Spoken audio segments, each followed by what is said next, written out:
पिछले लेक्चर में हमने देखा था कि सोशल स्किल की फाउंडेशन क्या है। हमने समझा कि कनेक्शन कैसे बिल्ड होता है through rapid and active listening. लेकिन एक इम्पॉर्टेंट क्वेश्चन है, कनेक्शन होने के बाद क्या? कनेक्शन बनाना इम्पॉर्टेंट है, लेकिन लीडरशिप के लिए सिर्फ कनेक्शन इनफ नहीं है, आपको इन्फ्लुएंस भी क्रिएट करना आना चाहिए। और इन्फ्लुएंस का मतलब मैनिपुलेशन नहीं होता है। आज हम सीखेंगे पर्सुएशन, कॉन्फ्लिक्ट रेजोल्यूशन और कोलैबोरेशन। जब लोग पर्सुएशन शब्द सुनते हैं तो उनके माइंड में सेल्समैन या मैनिपुलेशन आता है, लेकिन ट्रू पर्सुएशन या अनुनयन वो डिफरेंट होता है, जहाँ मैनिपुलेशन जो होता है फियर और डिसेप्शन या धोखे पर बेस्ड होता है, वहीं पर्सुएशन जो होता है ना ट्रस्ट और लॉजिक पर बेस्ड होता है। अब जब किसी से अपनी बात जो है प्रेशर के माध्यम से, धमकी देकर या अपनी पावर दिखाकर करते हो ना, तो वो पर्सुएशन नहीं होता है, वो होता है मैनिपुलेशन। ये शॉर्ट टर्म के लिए होता है। लेकिन जब आप किसी के प्रति अंडरस्टैंडिंग डेवलप करते हो, ट्रस्ट डेवलप करते हो और एकदम शैक्षिक रूप से लेन देन करते हो, तब जो है ना वो होता है पर्सुएशन या अनुनयन। ये जो है ना लंबे समय तक चलता है। एक IAS ऑफिसर हो गया या एक टीचर हो गया, एक पेरेंट्स या एक लीडर, सबको पर्सुएशन की जरूरत होती है। इमेजिन करो, दो ऑफिसर हैं, दोनों सेम ऑर्डर देते हैं। एक ऑफिसर का ऑर्डर लोग अनिच्छुक होकर फॉलो करते हैं, दूसरा अफसर का जो है ऑर्डर लोग एकदम इच्छा से फॉलो करते हैं। इन दोनों में डिफरेंट क्या है? Trust. People don't follow instruction, people follow credibility. और क्रेडिबिलिटी पर्सुएशन की फाउंडेशन। आप लोगों को तभी पर्सुएट कर पाओगे तभी जब उनका इंटरेस्ट और आपका इंटरेस्ट अलाइन हो, यानी उनको भी फायदा हो रहा, आपको भी फायदा हो रहा, आपकी जो वैल्यू है उनकी भी जो वैल्यू है दोनों की सेम हो, आपका जो ऑब्जेक्टिव है उनका जो ऑब्जेक्टिव है अगर उस काम से फुलफिल हो रहा है, तब जो है ना एक अच्छा पर्सुएशन बनेगा। यानी कि इंटरेस्ट, वैल्यू और ऑब्जेक्टिव ये आपके अगर सामने वाले से अलाइन हो रही तभी जो है ना आप लोगों को तभी पर्सुएट कर पाओगे। एरिस्टोटल ने पर्सुएशन के लिए 3 पिलर्स दिए हैं। एरिस्टोटल ने पर्सुएशन के लिए 3 पिलर बताए हैं। फर्स्ट है लोगोस, फिर है सेकंड पैथोस, थर्ड है इथोस। जब आप किसी को पर्सुएट करना चाह रहे हो तो आपको इन 3 चीजों पे ध्यान देना पड़ेगा। लोगोस का मतलब है कि आप जब किसी से कोई बात बता रहे हो उसमें लॉजिक हो, डेटा हो और रीजन हो, ये fact, statics, clear reasoning. Pathos emotions connection हो, उसमें एम्पैथी, स्टोरीज, वैल्यूज। इथोस यानी कि क्रेडिबिलिटी आपकी कैसी है, आपका करेक्टर कैसा है। आपका लोग तभी बात मानेंगे जब आपकी क्रेडिबिलिटी हो, आप अच्छे करेक्टर वाले हो। ये कैसे डेवलप होता है? आपके अंदर एक्सपर्टीज हो। अब कोई डॉक्टर है, अगर वो कोई बात करेगा अगर बीमारी के बारे में, तो लोग उसकी बात ध्यान से सुनेंगे। दूसरी चीज़ है कि आपके अंदर ऑनेस्टी हो, इंटीग्रिटी हो, तब जो है आपकी लोग बात मानेंगे कि ये एक ऑनेस्ट पर्सन है, जो कह रहा है सही कर रहा है। जैसे इसको एक एग्जाम्पल से समझते हैं।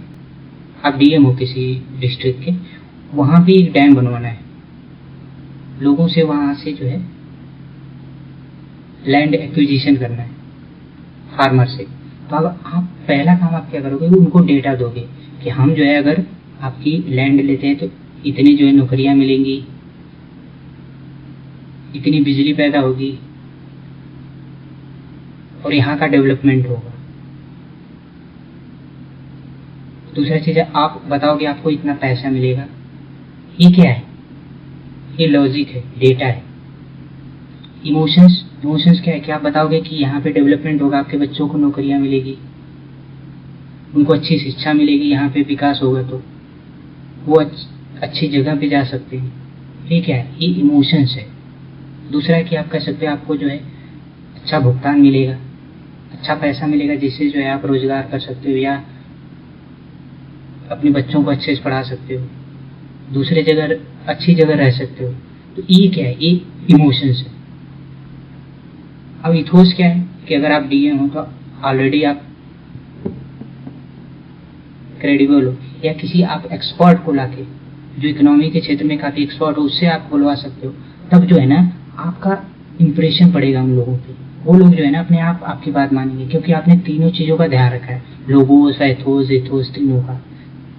तो एज ए जब आप एस्पिरेंट पढ़ रहे हो ना, तो आपको ये चीजें ध्यान में रखनी चाहिए, अगल बगल कैसे आप जो है लोगों पे इंप्रेशन जमा रहे हो।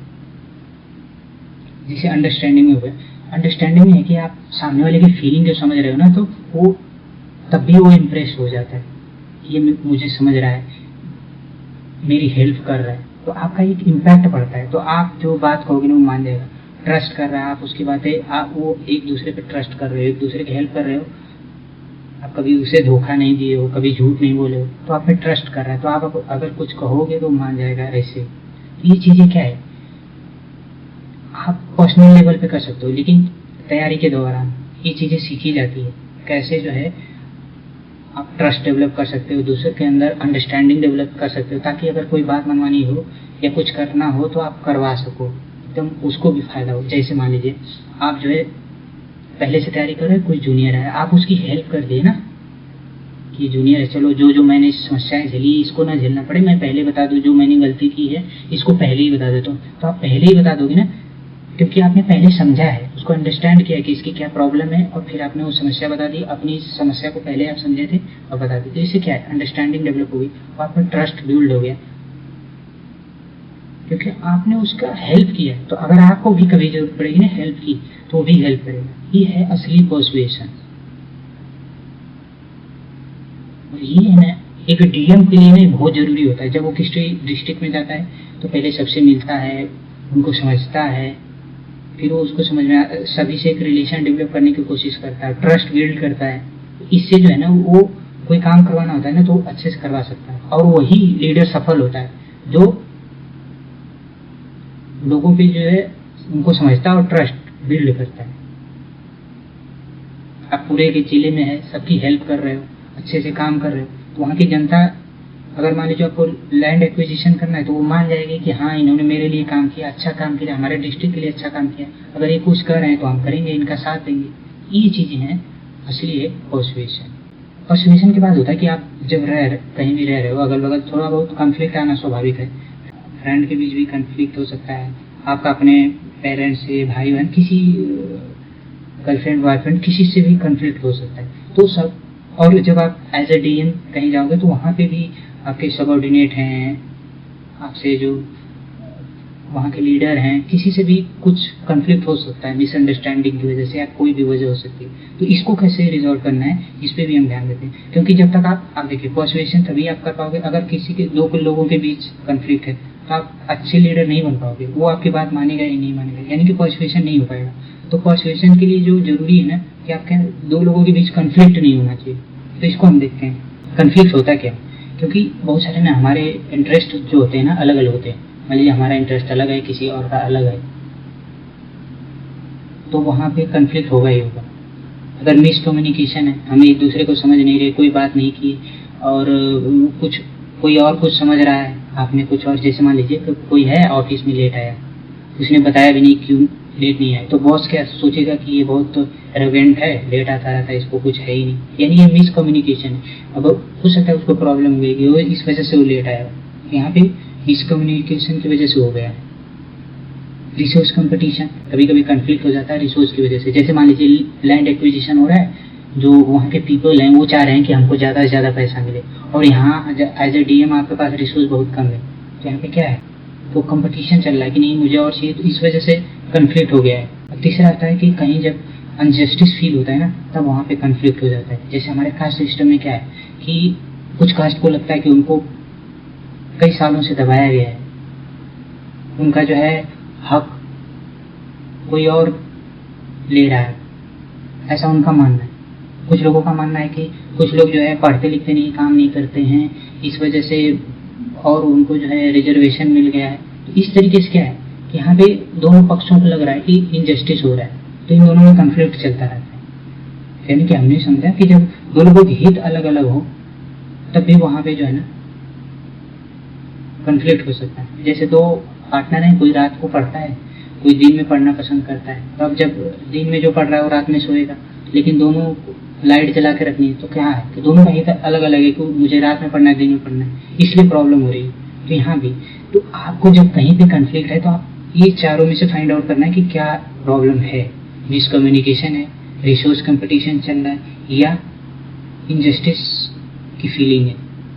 जैसे ही आप इसको पकड़ लोगे तब मैनेज करना आसान हो जाएगा। अब जो है कन्फ्लिक्ट को जो है आप कैसे मैनेज कर सकते हो, पहले आप कॉन्फ्लिक्ट को समझे, जो हमने 4 तरीका बनाए उस तरीके से आप समझो कि है क्या प्रॉब्लम। फिर जो है आप उस चीज़ को समझो, बातचीत करो, दोनों साइड को सुनो, फिर एम्पैथाइज करो और फिर एक कॉमन ग्राउंड ढूंढने की कोशिश करो। जैसे मान लीजिए कोई है दिन और रात, एक पार्टनर उसका दिन में पढ़ने वाला है, एक रात में, तो हम इसको ऐसे डिसाइड कर लें कि चलो तुम रात में नहीं 12 बजे तक पढ़ो और 12 बजे सो जाते हैं मिडनाइट में, तो तुम भी आधे थोड़ा तुम दिन में पढ़ लो।